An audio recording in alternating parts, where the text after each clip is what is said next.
Hello, ഇത് നമ്മൾ സ്കൂളിലൊക്കെ പഠിക്കുന്ന ടൈമിൽ വീട്ടിലുണ്ടാക്കി തന്നിരുന്ന ഒരു ദോശയാണ്. മടക്ക് ദോശ എന്നാണ് ഇവിടെ പറയാറ്. സാദാ ദോശ ഉണ്ടാക്കി കൊടുക്കുന്നതിനെക്കാട്ടും കുറച്ചും കൂടി നല്ലതാണ് കേട്ടോ. അപ്പോൾ അതിന് വേണ്ടിയിട്ട് നമുക്ക് ദോശമാവ് വേണം. ഗോതമ്പ് പൊടിയും വെള്ളവും മിക്സ് ചെയ്തിട്ട് സാധാ നമ്മൾ ദോശമാവ് ഉണ്ടാക്കിയെടുക്കുക. പിന്നെ അരമുറി തേങ്ങ, അതിലേക്ക് ആവശ്യത്തിൽ കൂടുതൽ പഞ്ചസാര ഇട്ടിട്ട് ഒരു മിക്സ് ഉണ്ടാക്കിയെടുക്കണം. പിന്നെ സാധാ നമ്മൾ ദോശ ഉണ്ടാക്കിയെടുക്കണ പോലെ ദോശക്കല്ലിൽ ദോശമാവ് ഒഴിച്ച് റൗണ്ടിന് ദോശ ഉണ്ടാക്കുക. അത് അപ്പുറം ഇപ്പുറം മറിച്ചിട്ടതിന് ശേഷം ദോശയുടെ ഒരു സൈഡിൽ മാത്രം നമ്മൾ ഈ ഒരു ഫില്ലിങ് വെച്ച് കൊടുക്കുക. എന്നിട്ട് ഒരു സ്പൂൺ വെച്ചിട്ട് നമ്മൾ ദോശ മടക്കി കൊടുക്കുകയാണ് ചെയ്യണത് കേട്ടോ.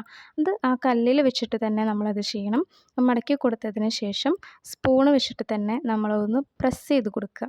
ഒരു ഫില്ലിങ്സ് ഒരു 10 സെക്കൻഡ് മാത്രം ഒന്ന് കല്ലിൽ വെച്ചിട്ടൊന്ന് പ്രസ് ചെയ്ത് കൊടുക്കുക. ദോശ ഒട്ടും കഴിക്കാത്ത കുട്ടികളാണ്